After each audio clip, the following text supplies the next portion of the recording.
Well, hey there, and welcome to episode number 132 of Groove, the No Treble podcast, which you can always find at notreble.com. Billy Sherwood, welcome to Groove, the No Treble podcast. Hi, how are you? Thanks for having me. Great. So you're in London these days. I am, yeah. I've been here many, many times, but fell in love with an English girl, and 3 years later, here I am still in London. So is it more permanent than temporary then in terms of? Yeah, I mean, I have a place in Vegas as well, and I go back and forth. So, those are Nice. my two sort of domestic domains. So I love starting with what I call the bass origin story, but before it comes to you actually picking it up and playing it, I'm curious about when you think back, when you first actually heard the bass as a music type of music or as an instrument. Do you remember when that was?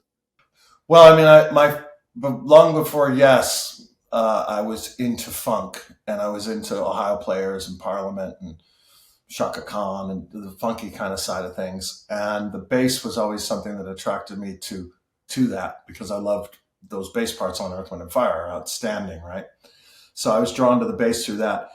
And then once I discovered YES via my brother and my brother's friends, whose band I ended up joining, which was Logic, um, I discovered Chris Squire, and that really just changed my whole perspective of what bass can be in a band. And much to my bandmates' chagrin sometimes, because Yeah. I would tend to overplay, but that's what I wanted to do. Seemed to work out okay for me, but that's how that came about. Well, there's something very unique about that Chris Squire relationship that I want to get to, but I still want to cycle back because right now where you're at, I mean, you clearly went into the family business. So it Yeah. wasn't one of those things where you discovered music necessarily on your own. You come from an excessively music family. Tell me what it was like. Like, when did you first remember being exposed to music, and how influential were your parents in talking to you about what music is, not just playing it? Yeah. Well, I mean, I grew up in a household with two parents who were both musicians and playing in Las Vegas at the time, all up and down the strip in various hotels doing their thing. They were quite something back then in that era.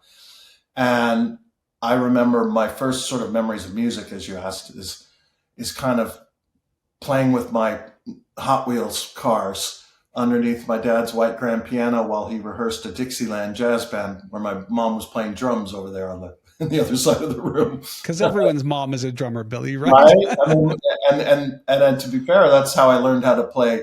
My first instrument was drums, and my mother sat me down and gave me the fundamentals, which she knew quite well. And she still plays and still has a great groove, actually. And that was my entry point into playing music and just kind of screwing around with it. But it became much more serious later in life. But that was where the inception was.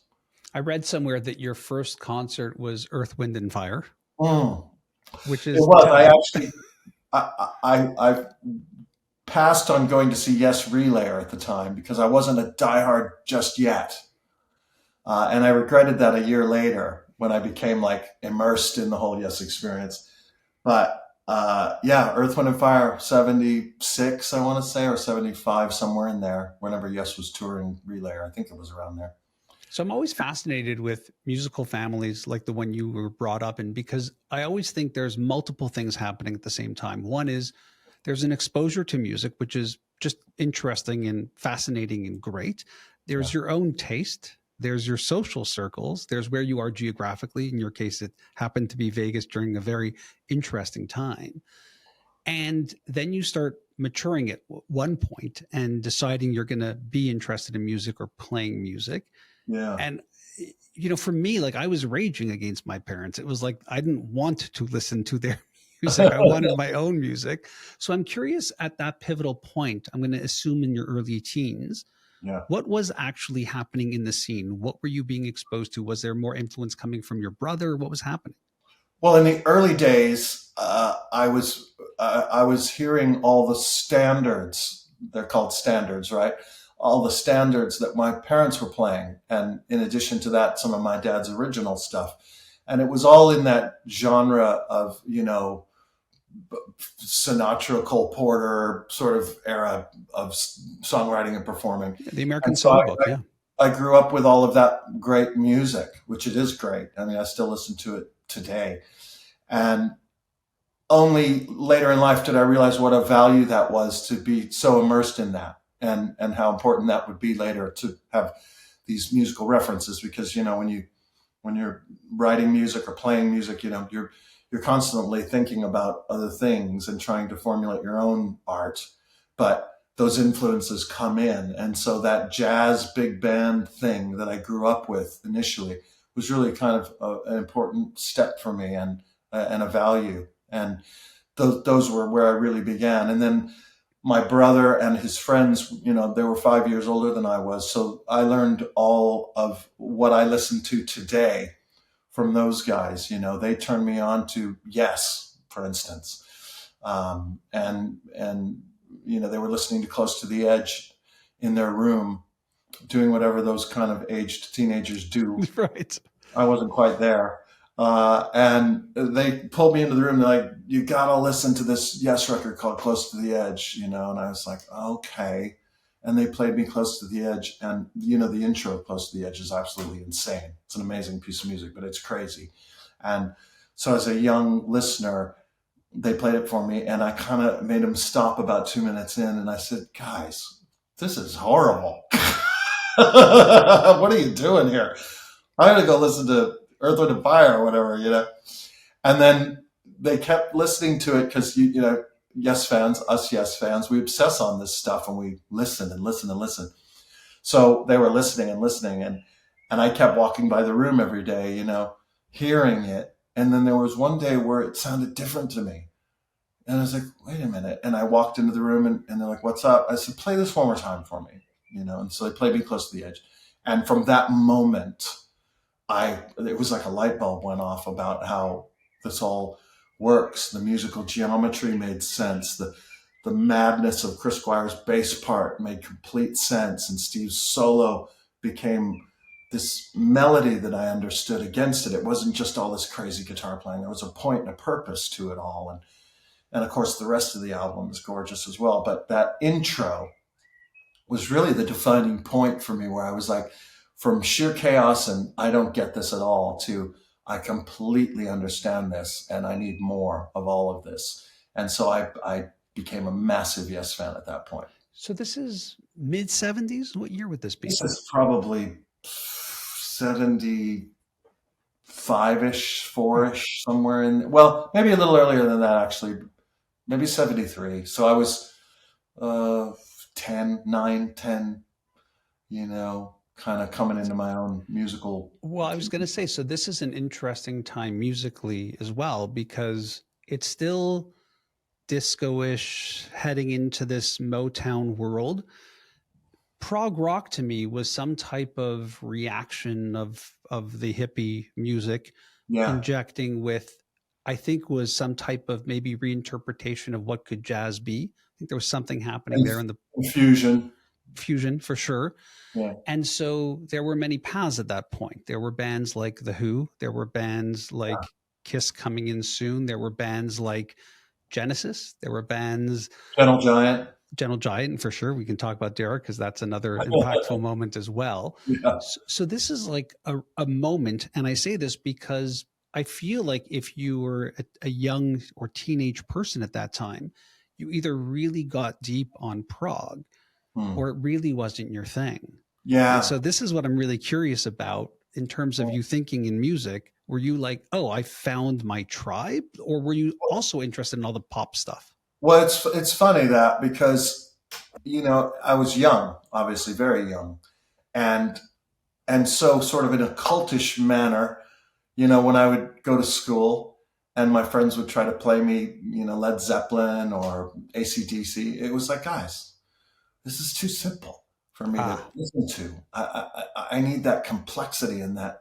I want to hear something that challenges what I'm listening to, and I don't immediately understand it. I want to not understand it for a while and then see the beauty of the chaos that progressive rock can bring to the table. I mean, Gentle Giant, it's a perfect example. It's the craziest stuff, but once you understand it, it's gorgeous and it makes complete sense. So it's kind of that mindset where I was just devout and I wouldn't take anything else on board. It was like, Yes is what I listened to.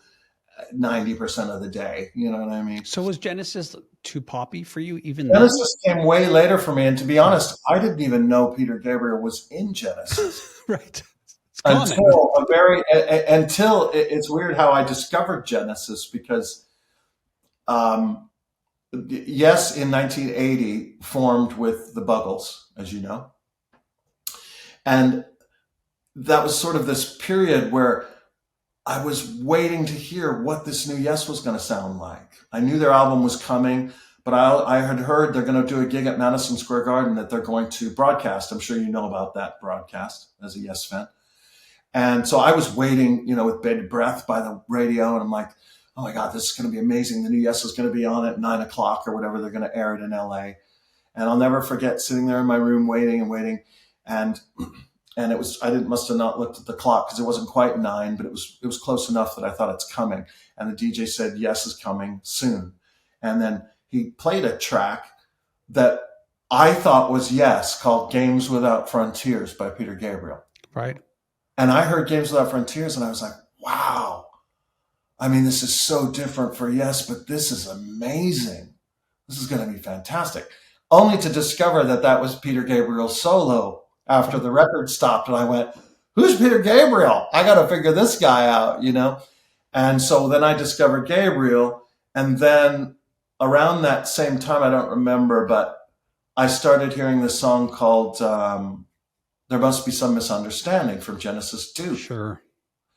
And maybe for the prog community who love Genesis, that's a weird entry point and almost sacrilege because it's a pop kind of song. But I absolutely loved it. And then realized, oh my God, this is a band, Genesis, that my brother had been telling me about and I've been kind of ignoring. I got to get into this. So I discovered Duke and fell in love with the whole album and then went backwards into Wind and the Withering and, the Tail, Lamb Lies Down on Broadway and realized what was going on and had this whole other discovery. And that's kind of the way the things that I have loved, excuse me, and are still in my catalog of playlists that I listen to all the time. It's amazing. And quite by accident, Well, that's what I think is so interesting about prog. It's one of those things where it's usually family or an older friend from school. And it's like a parasite. Either your body takes it and you become the parasite, or you can get by without it. I don't think people are casual fans of this music. No, and it's an acquired taste, progressive rock, as you know. I mean, I used to try to get my friends who were trying to turn me on to AC/DC and something, and I would say, hang on, let me play you Close to the Edge. And of course, the first reaction in the first 2 minutes is the same one I had, but I would always tell them, excuse me, give it a minute. And digest this and give it another shot. And I did have a couple of friends back, when I was 13, 14, that my crew of my roller skating pals and, skateboarding friends that I turned on to Yes and have really come to love the band over these many years and still are into it. So it's one of those things where you discover these things in your own time. But that said, all these years later, of course, I realized the amazing Led Zeppelin, how amazing it was and how incredible AC/DC was. And those became things I was listening to in a different way, with a more open mind, you could say, as opposed to a young, kid who thought he kind of knew the only way to go is this way. I started expanding my horizons musically. So I started appreciating all of those bands and still do. And obviously they're fantastic bands, the ones I've mentioned, and I listen to them quite often now. I don't listen to Yes as much as I did because I'm in it now, so it's a different scene. I listen to it enough every year on stage, but so I've opened my ears to other things. But by the time I was 25, I'd understood a lot of what was going on around me in the music making kind of area of things, bands and whatnot. So one thing that's interesting to me, at least, about reading about you and understanding your work is I'm not sure it's clear to me when you really picked up the bass and started playing it. And I say this because you are a fascinating multi-instrumentalist and a singer, vocalist, obviously. But when do you start not just picking it up and I can handle this when this person's not well, or doing this when you're a teenager, or like we need a bass player, fine, I'll do that. I Yeah. mean, because of the complexity of the music that you like and the complexity of the lines that we hear with the bass, Yeah. when do you really, quote unquote, pick it up and understand, like, oh, I have an understanding of this language? Yeah. I think it was around 78, 79. So I was 14-ish. And I was living in LA at that point with my mother. My dad was still back in Vegas. They got divorced, but went with mom to LA. And I wanted to noodle around with a bass, but I didn't own one. And, we didn't have a ton of money. Single mom working, taking care of her kid and everything like that. My brother's still back in Vegas. So what do I do? And my mom looks around and she's like, there's a music store around the corner. I'll rent you a bass. And if you like it, we'll continue to rent it and then see where you're going with this. But there's no point in buying you a bass if you're not into it, So I rented this horrible bass from this music store in Sherman Oaks back in the day. But it was enough that it gave me the bug, and I was like, I am digging this. But I was still really into drums and playing along to all these Yes records and Gentle Giant and Weather Report, and drums were my main thing. So I kind of stopped renting the bass and got back into drums, but I had already noodled enough that it was in my mind that that's something I might want to think about, because I did enjoy it. And then fast forward to now, I think I was like 16 at this point, and I had moved in with my brother's band. Moved from Vegas, Logic they were called, yeah. They moved from Vegas to LA to start pursuing a professional career and get a record deal and all that stuff. And they had a bass player, and they were having issues with their bass player. Something happened, and they were without a bass player. And I was playing bass, and Jimmy Hahn, the guitar player from Logic, who's also in Circa and Arc of Life and Conspiracy at times, and really close friend of mine, says to me, you should just buy a bass, man. Stop renting. I'm like, well, at this point, my grandpa passed away and left me quite a big inheritance that I took most of, and bought the most outrageous drum set you've ever seen, with like more toms than you need, right? And cymbals and stands. And I just went to town with it. So I spent all the dough, a lot of it on that. And I was rehearsing in the band house. We called it the band house. I'd set up in the garage and start. Day one, it takes me all day to set it up. I'm set up, man. The next day I come home from school. I'm like, cool, I'm going to play it close to the edge today. It's going to be awesome. And put the record on, and I'm ready to go. Start playing the intro, and the door opens, and the band's standing there looking at me going, this isn't going to work, man. Playing drums in the garage. This isn't good. So now I'm frustrated, and I'm like, damn, but wait, I have all this and I can't. And Jimmy Hahn came into the room while I was kind of breaking the stuff down. He's like, dude, sell this and buy a bass. I'll give you some pointers and start playing bass, because you can do it in your room with your headphones, and you can play all day to records and no one will bother you. So that was kind of his pitch to me. And I said, yeah, he's got a point. So I went and bought my first bass, which was a Kramer bass that I loved. And inspired by Kazim Sultan from Utopia. Sure, he's been on the show. He's amazing, yeah. I love him. He's a friend of mine, and he's just always so kind and amazing. And they actually opened up for us on a tour, on the Yestival tour. And so I got to hang with Kazim, and I told him, I'm like, dude, I know it's Chris Squire and everything like that, but my first inspiration to do it was based on you being this cool looking bass player singer, right, man, and I just wanted to do that. So I bought the Kramer thinking maybe it'll get me closer to that. Anyway, that bass, and at that point I started really shedding in my room, and Jimmy Hahn was really key in kind of helping me with various techniques, and was giving me things to practice and sort of mentored me into that lane. And then at that point, I had actually found Logic a replacement bass player, who was this guy who went to school with me, who was a really talented fretless bass player. Jim Zeeland is his name, if he's out there. I hope he's well and alive and good. I got them the gig. They did gigs all over LA trying to get record deals, as they do. But for one reason or another, it just wasn't working for the band. And at one point, they looked at me and said, "You're playing really good bass now." And I said, "Yeah." And they go, "Why don't you just join our Logic? You know, you're already living in the house, and you know." And I was already part of the family, so to speak. So I joined Logic. I think maybe 17, somewhere around there, and became the bass player for Logic. And that's where officially my sort of bass career really began. And there were a lot of battles in that band. I mean, Yeah. we slugged it out in rehearsals, you know.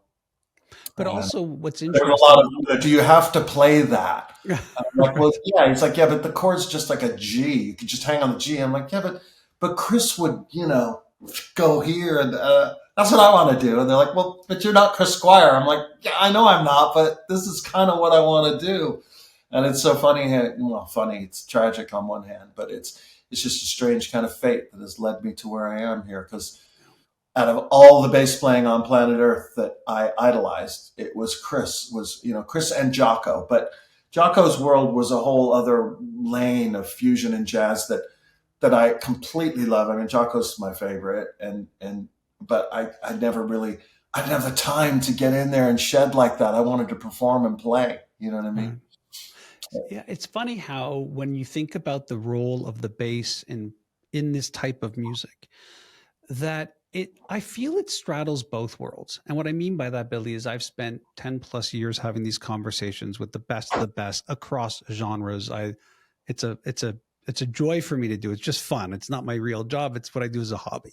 Yeah. And I can tell you that when I speak to bass players to come on the show who are more of the glue between the drums and the guitar, they're somewhat ashamed and or embarrassed or unsure if they should come on the show. Like, I'm not a player. And I'm like, okay.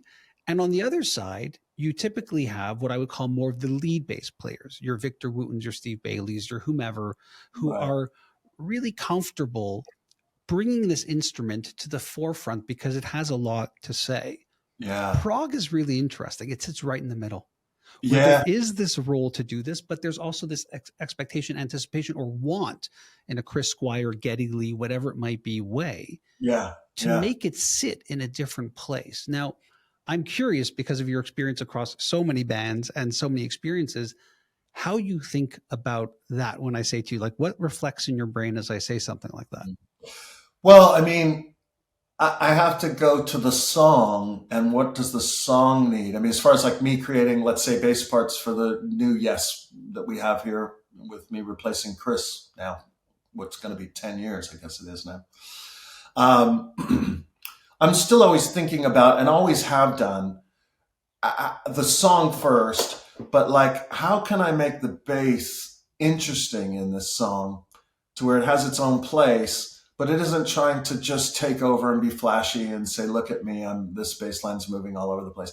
And I always think about Chris's compositions, because for me, his bass playing was off the chain amazing, his skill set, obviously.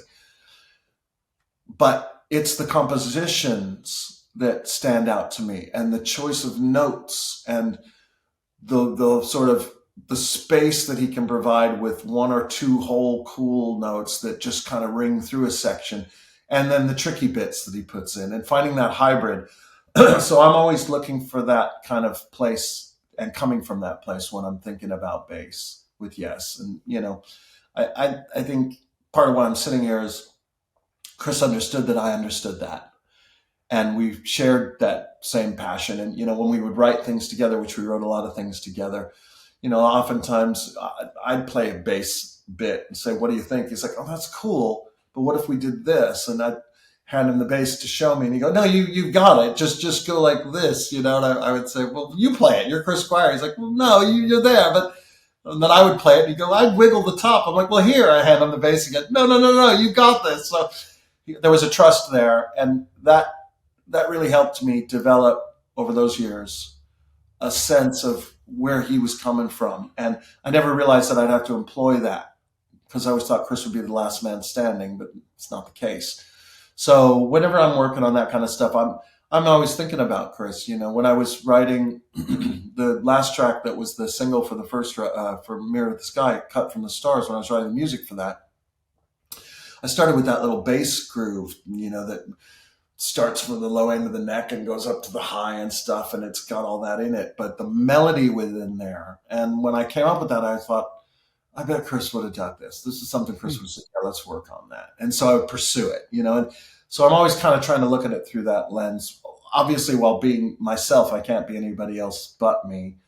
But I pull influences when I'm writing. And it's not just Chris that I'm thinking about. I'm thinking about all the bass players who I've admired over the years. Colin Moulding, Tony Levin, Jocko, you know, John Wetton's approach, way different than Chris Squire's. Very different. But way cool on its own right. I mean, those bass lines on Danger Money are killer, you know. So from all those perspectives, I try to be me within that genre, and hopefully it's working. You know what I mean? And I'm not going too far one way or not too far the other way. There are times where a simple bass part just serves the song, and that's what you need. But I'm always hesitant if I'm staying there too long. And it's like, this is now too simple and could be a session bass player. And there's no point in this because the bass has to have its voice within Yes, for example. And I've fought for those moments on records. I'm like, guys, you know, I'm pretty confident you want that to happen there because it needs it. And so that's with all those kind of ways of thinking, I try to find my own way through this stuff, you know? So you mentioned one instance of this, but did you have conversations with Chris about these choices and tricky bits, as you call them? Oh, yeah. We had many conversations about And did that. you not disagree, but did you like how you're kind of going down this road, which I find super interesting, of how you think about where it sits in the song. And I Yeah, say this because it's one thing to be a tricky player as a bass player in a band. It's another when you're in a band where every musician has such a high level of acumen and there's that complexity around the music. I think that that's a higher bar when you think about this instrument too. Like it's not as safe to say, and I'm not belittling this because I love their music, but if you would say, like, for example, Primus, where you would right. go, oh, like there's less and there's this lead and it's a trio. Yeah. There was much more orchestration ensemble in the work that you've done historically. And I believe that that creates a higher level of thinking about the instrument. Well, it demands it. And I don't mean higher level like highbrow. I No, mean a me higher neither. level Yeah. in terms of like orchestration and how do I fit in here? And I mean, a perfect example is, you know, the extremes of that are, for instance, you know, the middle bit of Gates of Delirium,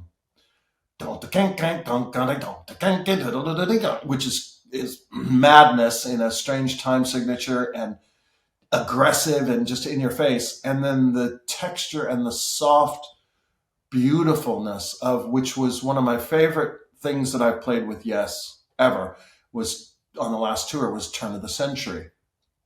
And it demands all of those particular notes and played in a certain gentle manner that the song is delivered underneath there. But without that bass moving around like that, it would not be the same song.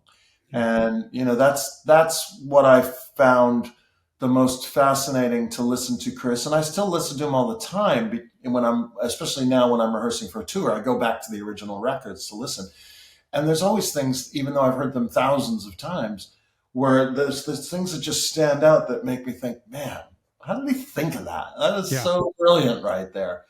If only I could do something half as cool as that, I'd be happy, you know? So Chris's thinking and compositions and approaches to all Yes music are so unique to my ear. And while there's amazing bass players all over the place you could name, I, you know, there's that composition is key for me, and that's what turns the moment from a bass player I dig to a bass player I love. I mean, Tony Levin, for instance, you know, Mercy Street, okay, Mm. would not be Mercy Street without all that beautiful full composition going on. Yeah. Tony to me sits in the same realm of Pino Palladino. This Yeah. ability to play space and be back and then forward and then it to be bass, but you wouldn't know it's bass unless you like that whole construct is also a whole other space of the instrument that I think is so unique. Yeah. And I mean, the perfect example of like the complexity of like a Mercy Street from Tony Levin, which is absolutely one of my favorite Gabriel moments of all time, that whole song. And then the sort of simplicity of a Sledgehammer. But, I mean, that riff is kind of, it's been around, that doom, da doom, doo, doo, doom. I mean, that's a classic. Yeah. But his approach, the manner, the aggression, the sound, it's so Tony Levin. And it's also one of my favorites. It's just that simplicity kicked up notches by who the guy is delivering it and how he's delivering it. It's that je ne sais quoi, as they say, you know what I mean? You just can't put your finger on it, but you know it when you hear it, kind of thing. And some bass players, they supersede that level of norm and they go into the excellence level for me on that front, when they listen to that. And I seek those things out. I mean, Jocko's a perfect example as well. He can play like when Jocko's the live with him and Joni and Pat Metheny and Lyle Mays, Pork Pie Hat, for instance. It's just these real simple things that he's playing, but the tone, the way he's digging into the neck, the sound. And the other thing about, sound with bass is a thing for me. I mean, a direct bass, I hate to say it, and I don't want to sound snobby, but it sounds really boring to me. And that's all because of these guys we're talking about who have used effects and found their sound through those effects. One of my favorite things to listen to from a bass player is kind of way underrated, I think, is Dave Pegg, who played with Jethro Tull. Yeah. And Dave Pegg's bass sound in particular on one of my favorite Tull albums, but probably not Jethro Tull fans, but that's, a whole other discussion, is the A record with Jobson, Jethro Tull. The bass sound is just, there's something going on there. There's like a slight envelope filter happening and there's some chorusing. And then the other side of that is like Ross Valerie, who's one of my favorite bass players, and I got to become friendly with when I was singing with Asia and playing bass with Asia. We opened up for a Journey, and so I got to hang with Ross. Super cool dude. But the bass sound on Don't Stop Believin', which is a real straight ahead pop song, right? But that bass sound, I mean, I obsessed on that when I was a kid, and I would say to the engineer before I learned how to engineer, before I could hear a sound and understand how you get there technically through engineering, I didn't know, and I would just play it for. There were two records I'd play for the engineer I was working with, and it would be The Silent Wings of Freedom for that envelope and harmonizer thing that Chris got, that glassy, beautiful bass sound that he had. And Ross Valerie, Don't Stop Believin', and that chorusing and just the tone. And I'd be like, that's kind of what I'm looking for here today. Can we get that? And I never really kind of got there back in those days. And now that now it's been how many years, decades, that I'm an engineer and making records, I can kind of know exactly what I'm thinking for a track and get right there with the effects, the EQs, the compression. I can take it right there. And that for me is another aspect of kind of how I do what I do and why I love doing what I do, is to be able to have the challenge of kind of finding that thing and finding it and really getting it. You know what I mean?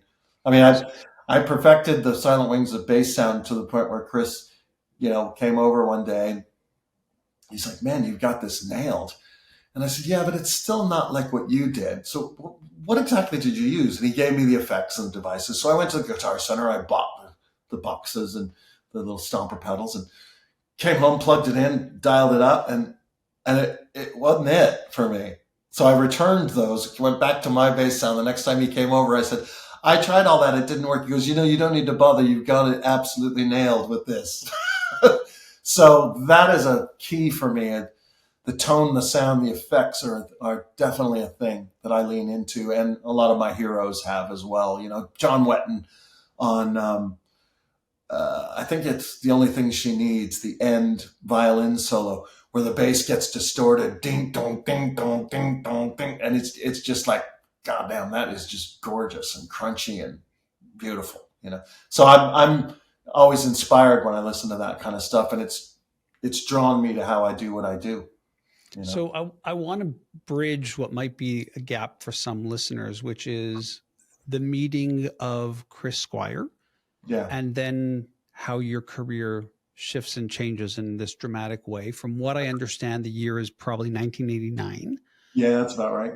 But we've spent 30 minutes and we just keep going back to Chris and going back to Chris. And there's Yeah, obviously a love that you had of his music. I'm trying to think in all the times I've had conversations, forget in the 10 years of this show, but even beyond where I was a music journalist, where somebody is so into a musician and magically is connected to them and then magically is in a band with them as a multi-instrumentalist initially, and then basically given the torch to pass on when they tragically pass. I mean, this is an incredible story that if I gave it to you as a movie script, you'd say it doesn't sound too realistic. It sounds a it's a bit little, crazy. yeah, it's a little So far.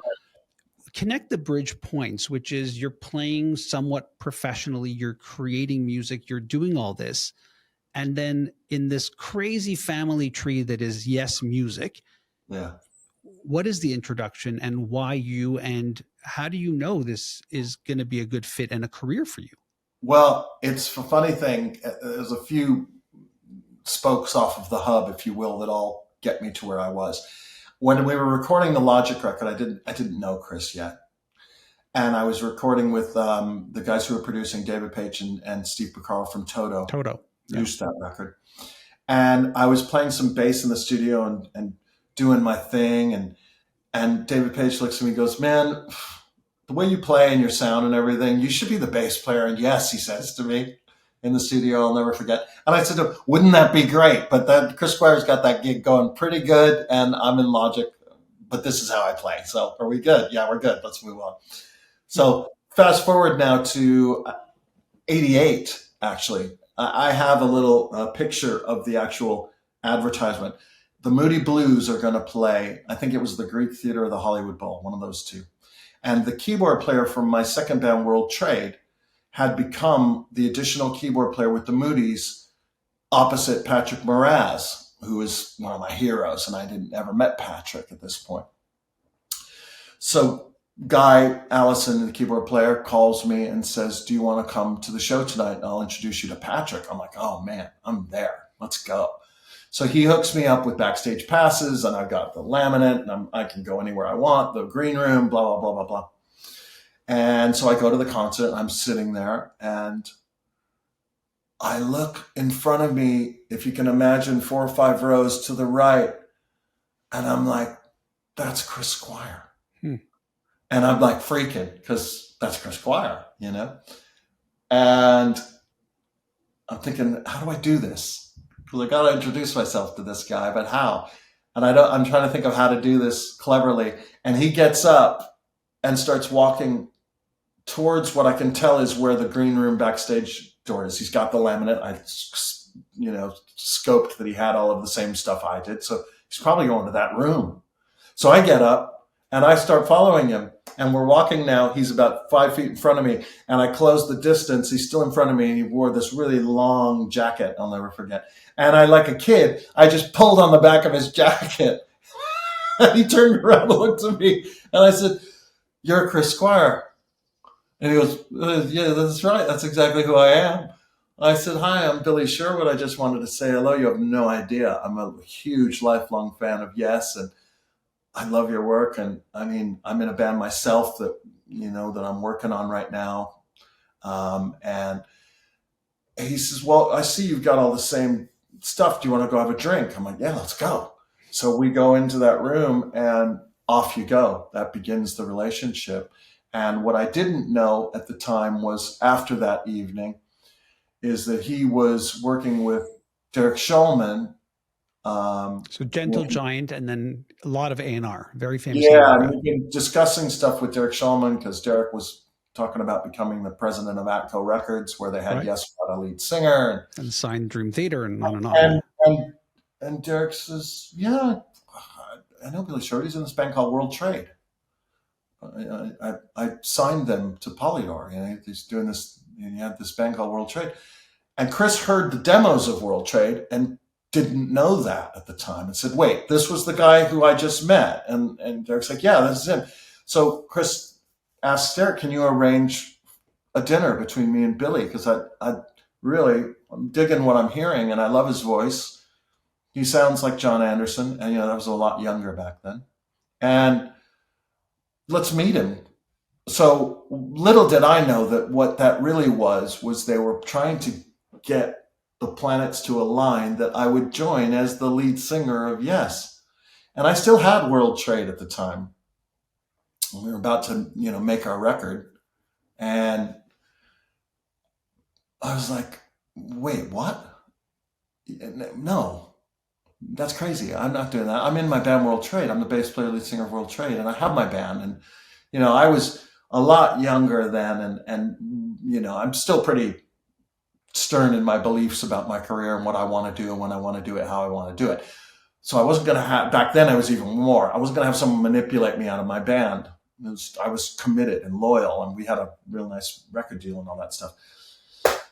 But as things happen, Derek Shulman at that point leaves, does become president of ATCO. And I'm at Polydor with World Trade with a company that was sort of so unhappy the fact that Derek left that they scorched earth anything that he had signed. And I got caught up in that, and our band suffered as a result of that. So when I came out the flip side, Chris is, well, you're going to join YES. I'm like, no, I'm not. And he's like, well, why? I said, because I just have a feeling you guys are going to get back together. No, we're not. John's doing ABWH, blah, blah, blah. And I said, it's going to come back together. And I don't want to be the guy standing on the train track while you roll over me. And that's the end of my career, because I was the guy who failed at becoming the lead singer of YES and all that. Chris, I got a career. I'm moving on. I'm happy to be in the loop. And, yes, we've written some cool songs together. By this point, we'd written The More We Live, which was the first song we'd written together, and Love Conquers All and Say Goodbye, all these songs that they were thinking were going to be heading towards YES. And I was thinking, well, if you want to use the songs, you can, but I'm not going to join the band as the lead singer. And that's kind of where that came about. It wasn't about anything that I was instrument-wise that I was playing. It was just about being the lead singer. And I just did not want to do it. I didn't feel in my heart it was the right thing to do. And this was at a time where there were no tribute bands around with singers who sound just like the guy, and that'll work. Let's move on, kind of thing. Right. This was the band was, while they were classic at that time, it wasn't in legacy mode yet. Like, I think it's much more accessible in legacy mode than it is.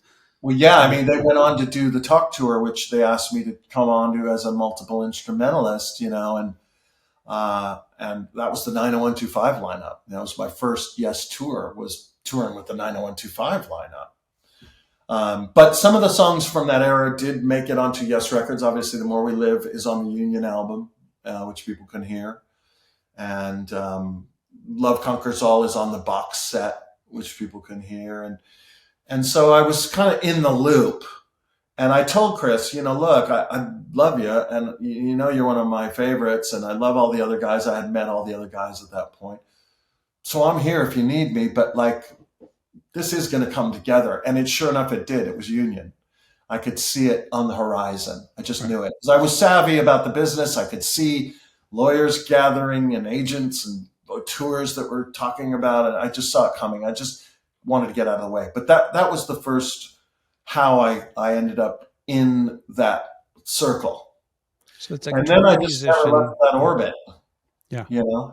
I mean, it's funny because I've said this in many interviews. People think I just walked in on a Tuesday and lucked into a gig with YES. Yeah, this was years and years of relationships. It's almost, I think, close to 35 years, if not already, of this YES thing. And every time I've ever been involved with it, the only time I've said no is when they offer me the lead singer slot.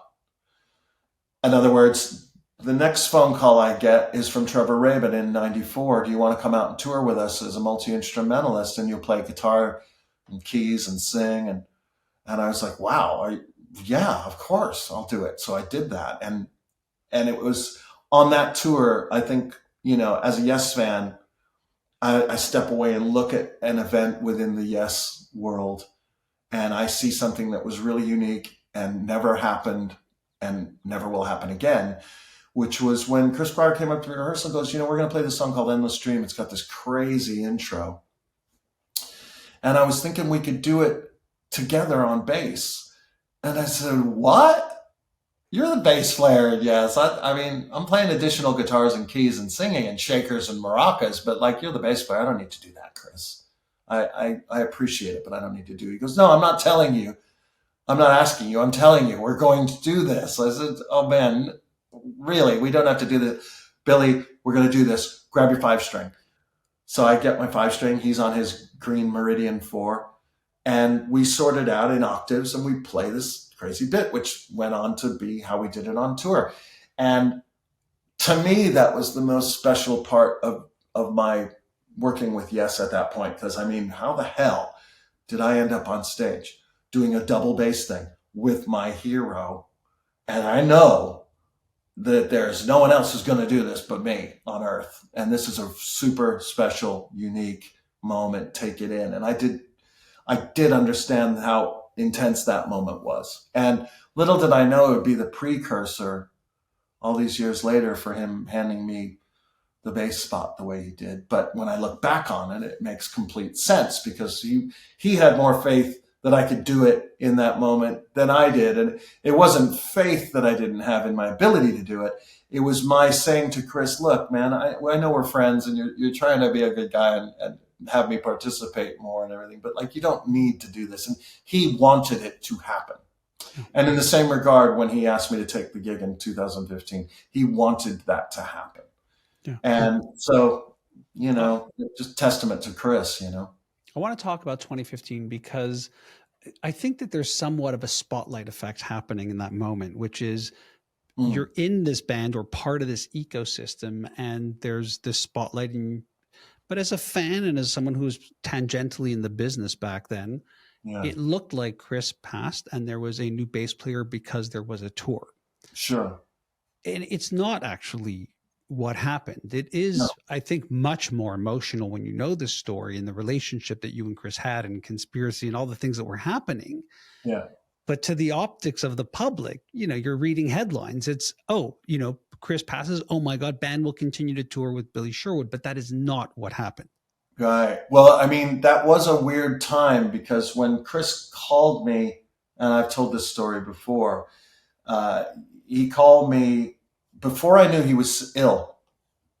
He called me and he said, so we're touring with Toto and I have some medical stuff to deal with and I can't really do the tour. I'm kind of bummed about it because, we've got our crew who need to make a living and Yes fans out there who've already paid for tickets and we don't want to disappoint them. And I just kind of, and he's telling me all this and I'm saying to him, I understand all that, Chris, but your health is paramount. And if it's something serious that you need to deal with, you're just going to need to deal with it. And you're going to have to postpone the tour. So that's that. You got to go tell the guys in the band that you just can't do this. He's like, yeah, I guess so. All right. Well, I tell you what, I'll call you tomorrow. And that's all he said. And I said, okay, call me tomorrow. So he calls me tomorrow and he gives me the same kind of speech again. And I say to him, Chris, we spoke about this yesterday and, the tour's coming up soon, right? Yeah. So when you hang up with me, call the band and tell them I can't do this, I have some stuff to deal with. You're Chris Squire. It'll wait, these things happen. And again, he's like, yeah, okay, I guess I'd do that. So he does this again the next day, the third day. And we have the same conversation. And now at this point, at the end of the conversation, I'm saying, Chris, what are you waiting for? Call the guys, And he says to me, Billy, you just don't get it. And I said, get what? And he says, I need you to take my place for this tour. And that blew my mind that moment because it's like everything we've talked about that leads up to this, all it was like when you die, your life flashes before. Everything just went like a film in fast motion. And I was sort of in shock and stunned. And I said, what? You want me to do it? He's like, yeah, there's just too, I don't want to disappoint any fans and the crew, and I need you to do this for me. And I said, well, man, there's no way I'm going to say no to you, but this is going to be a shocker. You're not there. You've always been there. He's like, yeah, I know, but this is what I got to deal with. It's quite serious, and I've got to do this. He still hadn't told me what was going on. And I just need your commitment that you can do this and sub for me while I'm dealing with it. I said, under one condition, that you tell the Yes fans what's going on. And so that, I don't look like an ambulance chaser here. I mean, I've been around this thing for a long time, and I'm always here to serve Yes when you guys need me. Clearly, you're asking me, and there's no way I'm going to say no, but you just have to sort of soften the blow a little bit in the public eye. I'll do that, he says. So he did that, and obviously you read that because you just quoted some of that from that. No, just recalling my own brain of what it felt like. Yeah, well, that's what he did. He put the word out. So he puts the word out, and now I'm rehearsing and at home and tripping because I've often rehearsed for Yes tours, never with a bass guitar in my hand, and his wife calls me and says, so you talked to Chris? I said, yeah. I hope it's nothing serious. And she says, he didn't tell you what's really going on, did he? And I said, no. What's really going on? What do you mean? And she said, Billy, he's got a rare form of leukemia, and they've diagnosed him to be about 5 or 6 weeks of life left. And that just floored me and wiped me out.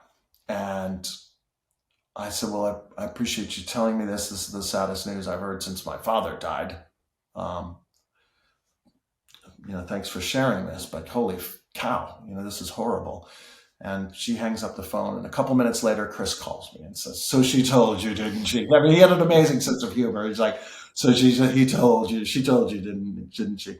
And I said, well, yeah, and it's pretty damn serious. He goes, yeah. And I said, but Chris, my ex-manager from Logic had the same thing you did and had a bone marrow transplant, and it was risky, but that's 20 years ago now, and he's alive and well. I, talk to him all the time, and so you're going to be all right. I know it's scary, but you're going to be all right. You just go through it and get it done. And he was like, yeah, that's what I'm going to do. And he was positive about it. And so for those few weeks where I was rehearsing for the tour, we'd talk, and he'd call me, and he's like, so do you need anything? And I'm like, well, I'm kind of got it sorted out. I'm looking at a few areas here but I'll figure it out. And he goes, yeah, no, I know. That's why I asked you to do this, because I know I don't need to worry about that. You got this. If you need anything, if you need my gear or and I said, well, Chris, I'm not going to play your basses because, that'd be weird. And I've never been personally, I've never been a fan of Rickenbacker's to play because the ergonomics just don't work out. That's how it's been my whole life. And Chris is my hero, and that's the bass I should be playing, but it just didn't feel right in my hands. It never had. Hence the Kramer bass when I was a kid, right? And he goes, no, I know. And, he says to me, you playing a Ricky, it would be ridiculous. Anyway, he says to me, I said, well, I'm glad you said that because I'm sure the fans are going to want to see a Ricky, but I just can't do it. It's not me, And so he says, no, you play what you want. Just do your thing. So I rehearse, and we're getting closer to the gig, to the rehearsal. And at that point, he's calling me, and the conversations are turning a different way. And he's basically saying, look, I'm not going to make it. And, those were some of the most intense, hardest emotional conversations I've had with him. And he's, said, I know that you said you'd do this while I was sick, but if I go, I need to know you're going to stay. And I said, well, first of all, you're not going. So of course I'm going to do whatever I'm asked of with Yes, because where I'm at with it and my passion for the band, but you're not going anywhere. So let's not have more of these conversations. He's like, yeah, I just wanted to hear it from you. I'm like, well, you heard it. Now let's talk about anything else, you know? And then those conversations got a little more heavy every day. And he's like, I'm not doing well, man. You know, and it became real kind of emotional. And I don't remember what the exact last day that he called me was between that day and his passing, but it wasn't many days. And I woke up one morning and I looked in my email and I saw from the management, it just said Chris Squire. And it was like 6:30 in the morning, my time, something like that, 7 in the morning, super early. And I was getting up really early to take my walks and just get my head together and come back and then play. And when I came back from my walk, I opened the email and I saw that. And I couldn't open it for a time because I knew what was going to be there. And then when I finally had the courage to open it, you know, I just kind of broke down because I saw that he had passed away that day and I just lost it. And it then became super stressful because I was confident in myself. I've always been confident in myself, maybe overly confident, which is what's allowed me to kind of have a career that I've had because I believe in myself maybe more than others might. I knew I could do the job playing wise, but my fear was like, my God, if this doesn't work for whatever reason and the fans don't accept this, the end of Yes is going to all be my fault. And this is my favorite band in the world. It's all going to be my fault if this doesn't work. So I was really worried. I was confident, but I had that in the back of my mind the whole time. So we go to play the first show when we opened for, I think it was Toto that we opened for, or they opened for us on that tour. Ironically, full circle back to where I began. And I stepped out on stage wondering, and as soon as I got out there, the fans' reaction was such that it took all of that stress away because they actually, you know, if you're a diehard Yes fan like we are, one does know my history with the band. I'm not a stranger who came in on a Thursday and got the gig, you know? So I think the fans knew that and were actually there to support and there to show their love and respect. And that made a huge difference in how I went about going out on stage for that tour. But it was still super, super difficult. I was dealing with my own emotional issues of having lost Chris still. You know, the stressful fan thing was one thing, but the guilt of standing in his spot and then the joy of playing the music. And then the guilt that he's not singing this and the joy that I am singing and this counterbalance thing going on all night. And there would be certain moments that would trigger catastrophic emotional failure, let's just call it. I remember one night early on in the tour, we were playing Owner of a Lonely Heart still at that point.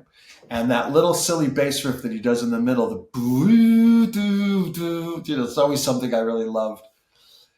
I played that and just lost it and turned my head down because I didn't want to see the audience seeing me losing it, and continued playing it as I walked back towards the drums. And, you know, when I raised my head, Alan was kind of looking at me and gave me that one of those looks. And, you know, Steve would give me the look and John and Jeff. And so they were really, as a band, helping me through that. They knew how much I loved Chris and what that loss was doing to me. Obviously, it was doing it to everybody, but it had a special effect on me because of how quickly it happened. From my first phone call to finding out he wanted me to replace me, he wanted me to take his spot, rather. From the first phone call to when he passed away was about 6 weeks, which is pretty lightning fast. Yeah. So that whole thing was just like a throttle. Yeah. You know? I'm super curious about, just because the dynamics of Yes, there's politics, there's different bands, there's side projects, you really have to be interested to understand the complexity of what I call this family tree. Yeah. And I don't want to get into the complexities or legalities. I'm not interested in that. What I am interested in is the fact that here we sit, Chris passes in 2015. It's now 10 plus years later. And here you still are, Billy, you're still there. Chris wanting you in the band is a testament to your work and your sound and who you are. No question. is the band on board with everything? Is management? Because I don't even know. Like sometimes when I'm talking to friends about this, I'm like, I don't even know what Yes is anymore. Like Yeah. it's just So is it a band that's also surrounding you and saying this is how we're going to move forward? Because again, the Well, pieces are moving all the time there too. I mean, it is indeed a band in the same sense of going back to when I was in Logic. That the brotherhood is key, and that's one of the reasons I think I always loved being in bands, was creating that bond and that brotherhood in a band. Of course, some bands break up for various reasons, and some bands stay together. Now, that said, I've been in and out of Yes a few times, and everyone in the band made me feel extremely welcome when I got there. And they all knew that Chris wanted that to happen, but they didn't do it just because Chris said so. They also knew my history in the band, and it all made sense to them as well as the right fit. And the same can be said with management, because I was working with the management. I had mixed several of their live DVDs leading up to this, and helped them with the Heaven and Earth record, doing background vocals at some point, So I was dealing with the management on a business level of like, here's my invoice for my mixing and blah, blah, blah. And I'd become friendly with Martin Darwell, who was the manager, just as I came on board. And there's a brotherhood between the management and the band as well. And we've had this going now. And actually, in terms of like, I'm always interested in Yes stats and stuff like that. Who was in the band the longest, and who's this guy and that guy. This is the longest running lineup of a Yes that's ever been. And that's a testament to the brotherhood and the bond. Of course, you have spats along the way and you get into little tiffs and scuffles, but it's more like when siblings fight than like call my lawyer, get my attorney. You know what I mean? It doesn't ever raise to that level. We're all wanting the same thing because we all have a passion for this band. And in a lot of cases, despite what some of the fans online tell us to do, like, stop, don't do it anymore. Well, look, man, you stop doing what you're going to do. I don't come into your office and say, stop doing what you do. Right. We'll do what we do. Yeah, management changed. You change. You want to come. If you don't. We'll be here doing what we do. And you don't really, in an art like this and music in this kind of business, if you don't have the conviction in your own heart, you're not really going to succeed. So when you multiply that conviction times 5 people who have the same conviction and the same drive, and then you include a management element that has the same conviction and drive, there's really no stopping it, And so we have been the longest running and continue to be as we head into another tour cycle here, right, of the longest running version of Yes. And it's, you also hear that thing about, they're only out there for the cash grab and making money. And well, look, man, it is a business. And we have been in the music business a long time. So, of course, there's income involved because that's the nature of the business. But it's the passion for Yes music, making it, playing it, that drive me personally, and I know the other guys as well, to want to continue. We don't sit around going, we're all broke. Let's do something that we need money this week. Wringing our hands together like, some oil baron. No, we are doing what we love doing, and it just so happens the byproduct is we can make a living doing it. And I don't take that lightly as I knock on wood. I don't take any of that for granted, and it serves us well to serve the band and the legacy, because we all love it so much, and we have an imprint in it. I mean, that's the other thing people say online, I see, which is, you kind of take it and then leave it. But you can't help but get your fur up a little bit when you read things like, it's Steve Howe's tribute band. Well, man, I've been around it since '89. I've toured with the 90125 lineup, close to the classic lineup, if you will, if you include Igor instead of Rick. I've written albums with the band. I've mixed and produced the band. If that doesn't take me out of that category and put me into the other one, I don't know really what you want from me beyond that. And Jeff Downs, coming from where he came in, I know there's certain Yes fans who love drama, certain who don't. I happen to love it. And I mean, he's as Yes as anyone in my book. And then you get into the other members who have, you know, been there and put their passion and their respect and their love in it. I mean, John Davidson's been in it 12, 13 years now, doing a great job writing amazing music. And Jay Schellen was playing with me and Chris in Conspiracy and Circa. And so it's that family tree thing as well. You know, but the common denominator is we all love this music and want to play it and make it the best it can be. And we want to write new music and make more of it under that flag. And that's what we do. Yeah. So more passion. So I want to be respectful of your time. We're in a place right now where the band is going out as on the Fragile tour, which is very exciting. So I want you to, well, give you some space to comment a little bit on that, what it means. It's whenever I see these anniversaries in my brain, I can't believe how long it's been. And at the same time, I have this real energy in me of, I really want to see it now. Yeah. It's like a weird thing. It's like both nostalgic and very fresh at the same time. Well, it's like when we were able to go see Star Wars again 25 years later. Right, yeah. I was there. Yeah. You know what I mean? And it's such a classic, timeless, amazing piece of art, Fragile.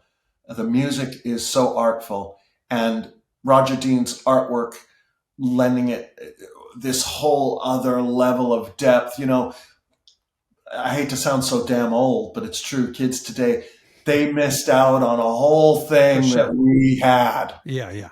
And they'll never understand what they missed out on, and they probably will never even agree that it was cool in the first place. But the reality was, back in the day when you opened Fragile and you just put your head down and looked at it and listened to it, you were taken away to a place in your mind that no VR unit was going to be able to deliver. You know what I mean? Yeah. And so all that artistry put together to make such a magical record, that's why it's so timeless. And the music and the writing on that record speaks for itself. Creativity, Eddie Offord's incredible production and engineering. It's just a moment in time that was a snapshot of a moment in time that is so wonderful, that to be able to go out there and bring it back to life on stage as we do. I mean, I played it before with the band. I was looking at a poster today. I think it was 2016. We did Fragile and Drama together. Well, I was going to say that it's an interesting time to do it, only because it's 54 years. It's not some anchored anniversary. It's a choice that this band is making. Yeah. Well, and it's every note on that record is just amazing. So I'm really honored and happy to be able to playing it. And, you know, I do my best to bring that Squire thing to the table and try to maintain my own thing inside of it. You know, there's a lot of Yes music that demands you play what you play, because without that, the other part isn't going to work. You know, that's not a band to improvise in, but there are moments to stretch out and kind of do your thing. So I find those little pockets inside of it. And that's kind of the fun and the challenge that I find in playing it. But it's such an incredible record that to be able to play it in 2025, you know, we're talking about.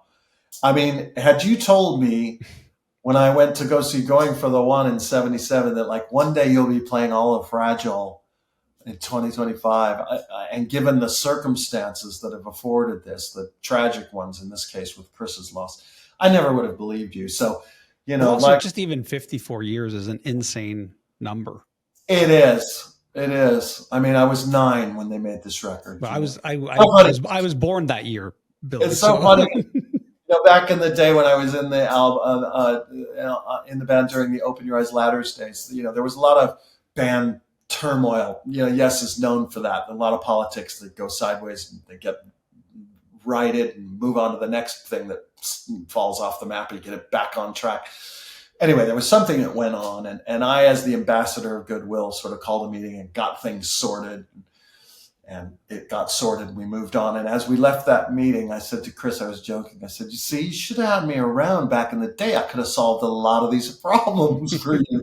And he said, very funny, we were walking together. I'll never forget, in the hotel, back to the elevator. He reaches as if he's got like a little 3-year-old down at his knees, right? He goes, yeah, I could imagine. Come on, Billy, we've got to get to the band meeting. I said, the stroller, yeah.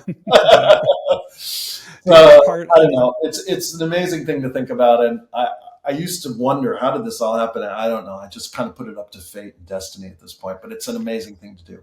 So just the last two things. One is 2019, I believe, was your last solo record. Yeah. And again, I say that with, there's 10 of those. There's a lot of music that's just Billy Sherwood. Yeah. I know that you've been playing live dates as Billy Sherwood. Yeah. And just maybe to wrap it all in one on the solo, and then just in general, as someone who comes into this music from time to time, I'm always like, Billy is very busy. Like, what is 6 months? Obviously, we have the tour. What's happening with Billy Sherwood? Other things, projects? What else are you working on? Well, the solo tour was really fun to do. And, we created this website that I'm going to start working and building up more content on, billysherwoodmusic.com. And I've actually just finished mixing the live show that we did at EMIAP for what will be a live DVD and a stream that they're going to do, a global stream that people can watch the concert on. So that's exciting. And there is a new solo album that I've got completed called Pushing Into the Wind. And it's just a matter of kind of making the parts now and getting artwork together and all that kind of stuff, which I might try to do maybe before this tour. I don't know if I can pull it off, press up some and bring it out with me. But I'm constantly working on new music. The year kind of tends to go by pretty consistently in terms of how much time Yes is on the road and how much time we're at home. The thing that we've been doing lately, which only the last few years, and it's pretty prolific as far as Yes timelines go, is we're working on a new Yes album now, which will be the third one of this lineup, and it's coming out really, really well, sounding really, really good. And so there's a lot going on inside the downtime, if you will. And I'm always doing sessions for people. It's kind of a known thing I've told online and through the socials that if anyone needs help, either with a mix, I'm available to mix things for people or produce or play overdubs. I try to open my studio doors, if you will, to musicians and upcoming want to be kind of getting going kind of musicians. So I do a lot of those type of sessions as well, which I'm always happy to do because I love working with people and making music. So my calendar stays quite busy in a year, and maybe so much so that I can't really believe we're almost back out on tour, but it'll be 9 months since we've toured last, Yeah. So yeah, it's a blessing that I'm able to wake up every day and work on music because I have a passion that I've always had for it. And, I'm a Sherwood. It goes way back. My parents were entertainers. His dad was in vaudeville. And, I think it stops at my son who wants to go into computer sciences, which is probably a good thing. Next thing we know, he'll be doing music with AI. So no problem there. Look I wrote a song here. I want this song to sound like Billy Sherwood as if he were in Yes in 1960. And here you go. It's perfect. Right, exactly. All of a sudden it's like, wait, that sounds more like me than I do. Well, Billy, thank you so much for your music and keeping the music that we all love alive for so long. And hopefully we'll see you out on the road, and just appreciate so much your time. Right on. Well, thanks for doing this. It was a fun thing to do.